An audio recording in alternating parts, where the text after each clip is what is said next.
কৃষকদের আয় দ্বিগুণ করার লক্ষ্যে কাজ করে যাচ্ছে রাজ্য সরকার।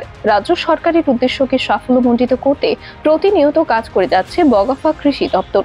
শান্তিরবাজার মহকুমায় বগাফা কৃষি দপ্তরের তত্ত্বাবধায়কের অফিসে কৃষকদের সুবিধার্থে রাজ্য সরকারের আর্থিক সহযোগিতায় কৃষি জ্ঞান অর্জন কেন্দ্রের নির্মাণ করা হয়। সোমবার এক অনুষ্ঠানের মধ্য দিয়ে এই জ্ঞান অর্জন কেন্দ্রের শুভ সূচনা করলেন কৃষিমন্ত্রী রতনলাল নাথ। উদ্বোধকের পাশাপাশি আজকের এই অনুষ্ঠানে উপস্থিত ছিলেন শান্তিরবাজার বিধানসভা কেন্দ্রের বিধায়ক প্রমোদ রিয়াং, শান্তিরবাজার পৌর পরিষদের চেয়ারম্যান স্বপ্না বৈদ্য, ভাইস চেয়ারম্যান সত্যব্রত সাহা, বগাফা ব্লকের পঞ্চায়েত সমিতির চেয়ারম্যান শ্রীরাম দাস, বগাফা কৃষি দপ্তরের তত্ত্বাবধায়ক রাজীব সেন সহ অন্যান্যরা।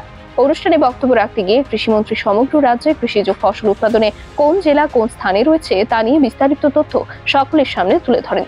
কৃষিমন্ত্রী জানান, দক্ষিণ জেলায় কৃষিকাজের স্বয়ংভূত, কিন্তু আগের তুলনায় কৃষিজ ফসল উৎপাদনের হার কমেছে। তাই সকল কৃষককে সঠিকভাবে কৃষিকাজে এগিয়ে যাওয়ার জন্য বিশেষ আহ্বান জানান তিনি।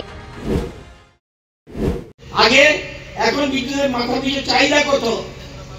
আমাদের আসার আগে আমাদের মাথা পিছু বছরে বিদ্যুৎ দরকার ছিল 346 ইউনিট, এখন কত? বর্তমানে 436 ইউনিট। কেন?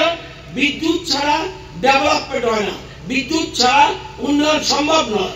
বিদ্যুৎ সর্বক্ষেত্রে লাগবে। আপনি মোবাইলে চার্জ দেবেন, বিদ্যুৎ লাগবে। যে কোনো জিনিসের জন্য এই যে পাওয়া যাচ্ছে বিদ্যুৎ লাগবে। যে স্কুল বলুন বিদ্যুৎ লাগবে, আপনি বাড়ি ঘর যাই করুন বিদ্যুতের বিকল্প কিছু নেই। এবং আমরা চেষ্টা করছি ধীরে ধীরে আমাদের ত্রিপুরা রাজ্যে আগামী 20-25 বছর পর আর গ্যাস থাকবে না। তখন কি হবে?